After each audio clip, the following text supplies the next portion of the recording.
It was supposed to be routine. A Tuesday morning, October 17, 1962, in the city of Gothenburg. The air was cold, biting with the sharp salt of the North Sea, and the skyline of the Hisingen district was dominated by the towering gantry cranes of the big three shipyards. Of these, Eriksberg's Mekaniska Verkstad was the undisputed titan, a city within a city, a labyrinth of steel plates and welding arcs that felt like the literal engine of the Swedish dream. Moored at the docks was a 40,000-ton motor tanker, a massive wall of riveted metal that seemed to defy the very water it sat in. She was a sophisticated piece of maritime engineering, built for a world hungry for crude oil, destined for the ports of Singapore under charter by the Indonesian state oil company, Pertamina. On board were 41 people, crew members, shipyard technicians, and fitters. They were overseeing the final checks, the small rhythmic tasks that precede a long voyage. Among them was Captain Bengt Sandberg, a veteran officer who had steered ships through the perils of a world war. He was responsible for the 40,000 tons of potential energy beneath his feet and the souls under his command. Ships under construction are strange, echoing places. They trap heat, they trap fumes, and they trap sound. But that morning, inside the starboard wing tank number 6, they had trapped something else. It was an invisible, heavier-than-air pool of hydrocarbon vapor. Somewhere in the dark, confined spaces of that steel cathedral, the atmosphere had reached a lethal equilibrium.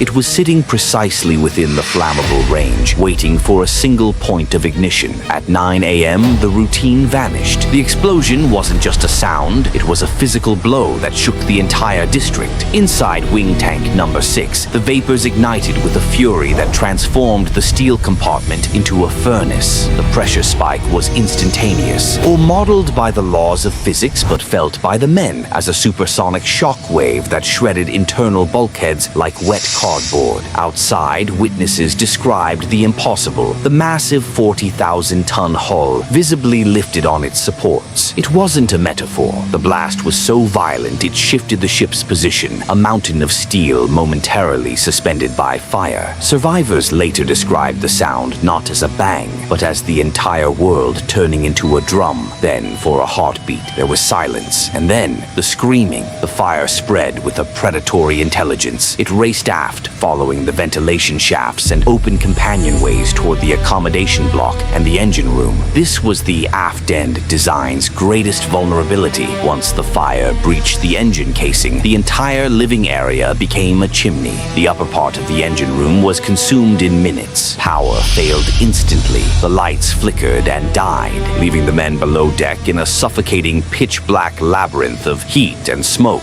On the bridge, the situation was catastrophic. The elevated catwalk that connected the bridge to the aft was warped and twisted by the heat, cutting off the primary escape route. Captain Sandberg and his senior officers were trapped. Imagine the frantic calls over the internal radio systems, the screams echoing through the steel corridors, and the sound of the fire roaring like a jet engine as it fed on the wood paneling, the linoleum, and the bunk beds. The interior of the ship was being gutted from the inside out. Rescue was nearly impossible. Shipyards are labyrinths, and a burning ship under construction is a death trap. Access points were narrow, and the stairs had been twisted into useless coils of metal. Survivors were found huddled in the few remaining pockets of breathable air, their lungs scarred by the toxic fumes of burning rubber and oil. Some managed to squeeze through portholes, their skin scorched by the heat of the hull as they tumbled toward the cold water below. 13 people would never leave that ship. 8 of them were the ship's own crew, men who had signed on for a voyage to Singapore and instead found themselves at the center of an industrial apocalypse. Among them was Captain Sandberg, who remained at his post until the very end. The remaining 5 were shipyard workers, fitters, and electricians who were simply in the wrong place at the wrong time. For the families in Gothenburg, that tanker was a coffin before it ever touched the open sea.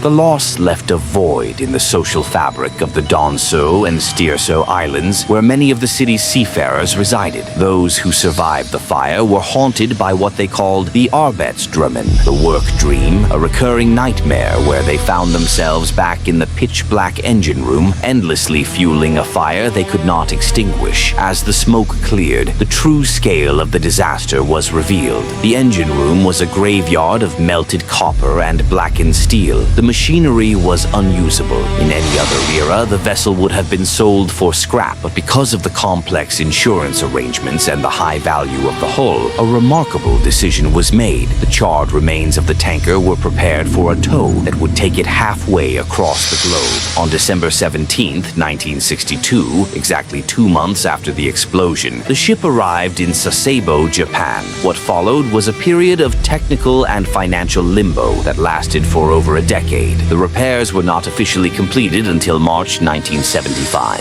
For 13 years, the ship sat in a foreign dock, a ghost ship waiting to be reborn. By the time the vessel finally returned to service, the world it entered was unrecognizable. The shipyard golden age was over. The 1973 oil crisis had evaporated the demand for tankers, and Eriksberg, once the pride of Gothenburg, was in a state of terminal decline. The yard would eventually be nationalized and dismantled, its massive cranes becoming silent monuments to a bygone era. The tragedy of October 17, 1962, will remains etched into the history of the harbor. It was a day when the laws of chemistry humbled the pride of engineering. We remember the 13 not just as casualties of an accident, but as a reminder of the human cost of the world we built. Today, if you walk the docks of Gothenburg, the shipyard is quiet. The sound of the rivets has been replaced by the sound of the wind. Steel remembers nothing. It can be bent, melted, and repaired, but the families of Gothenburg remember. They remember the Tuesday morning when the sky turned orange and the earth shook.